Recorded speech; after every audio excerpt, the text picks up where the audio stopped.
Oi, meninos, tudo bem? Hoje nós vamos falar sobre colocação pronominal. O que é pronome mesmo? Pronomes são aquelas palavrinhas que podem substituir o sujeito ou acompanhar um verbo substituindo o sujeito também. Nós vamos falar sobre alguns pronomes, não são todos, tá? Quando a gente fala de colocação pronominal, a gente está falando dos pronomes oblíquos átonos. Então, vamos lembrar.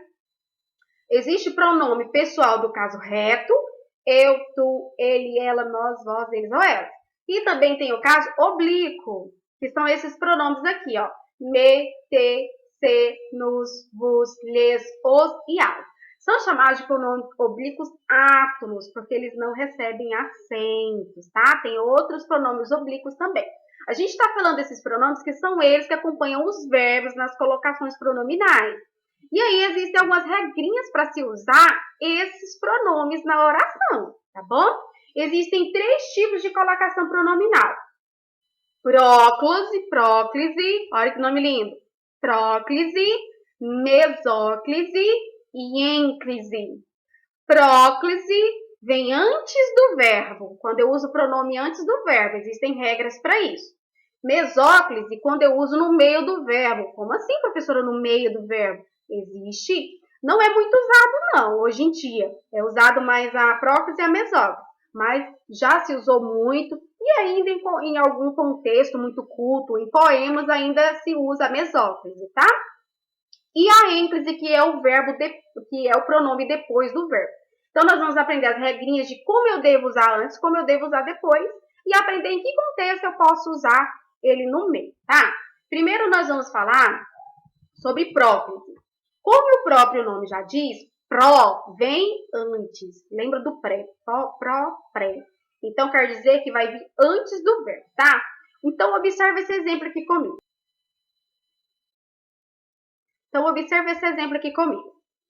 De próclise. Quer dizer que o pronome oblíquo átono está vindo antes de um verbo. Ninguém se feriu no acidente. Cadê o verbo? Vamos encontrar ele primeiro. Ninguém se feriu. Essa colocação pronominal está vindo aqui o pronome antes do verbo, porque existe uma palavrinha aqui, nós falamos que essa palavra é atrativa. Para usar próclise, existem palavras atrativas que vocês verão depois comigo, tá? Não dá para falar tudo em um vídeo só, então nós vamos entender o conceito dessas três palavrinhas. Depois eu vou vir com outro vídeo com mais regras do uso da próclise e da ênfase, tá? Existem palavras que são atrativas e que chamam o pronome antes do verbo. Se não tiverem essas palavrinhas para atrair esse pronome, ele deve ficar sempre depois do verbo, tá bom? Então, ninguém aqui é uma palavra negativa. Palavras negativas, todas vão atrair os pronomes. Então, aqui eu não posso falar ninguém feriu-se. Ficaria errado, porque tem palavra atrativa para trazer o pronome para antes do verbo. Então, esse aí é um caso de próclise, tá?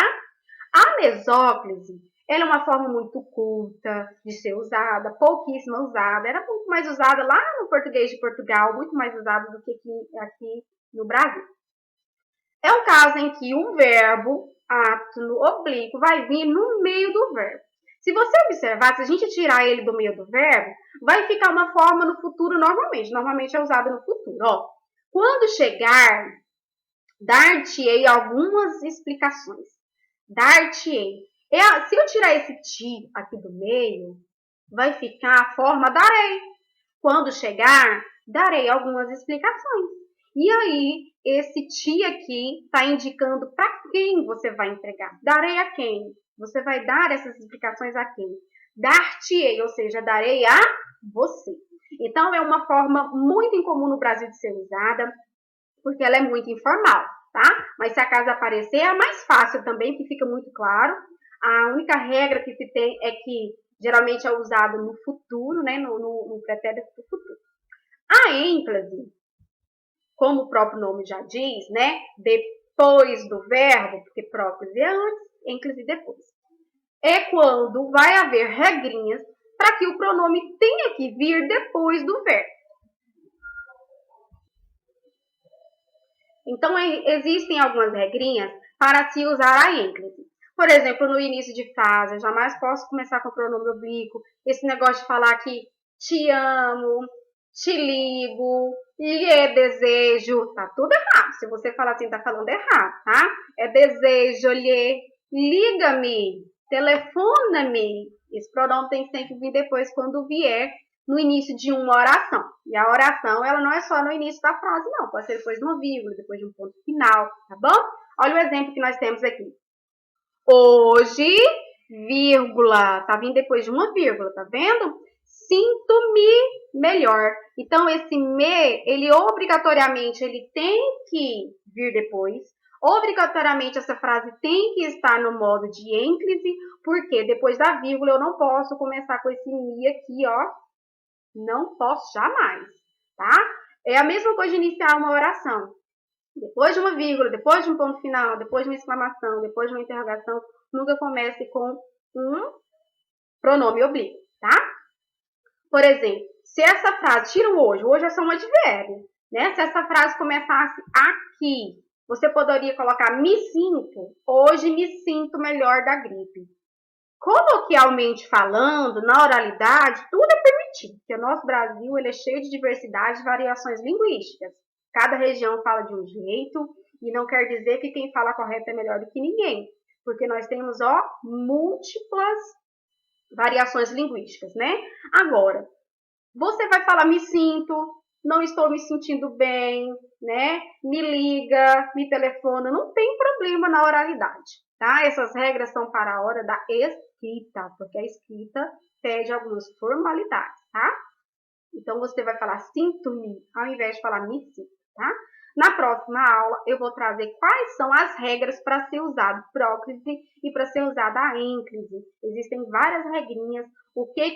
Quais são as palavrinhas que eu falei para vocês que são atrativas, que chamam o pronome para antes, e quais são as regras para ser usadas a ênclise depois do verbo, tá bom? Um beijo, eu espero que vocês tenham começado pelo menos a ter uma noção do que é isso. Então, quando você falar de colocação pronominal, é a colocação do verbo e do pronome, tá? Pronome antes do verbo, pronome no meio do verbo, pronome depois do verbo, tá? Antes é próclise, no meio mesóclise, ênclise quando vier depois do verbo, ok? Isso não é para todos os pronomes. Existem outros pronomes, por exemplo, que são também atrativos para os pronomes oblíquos. Lembra que eles estão aí para substituir o sujeito.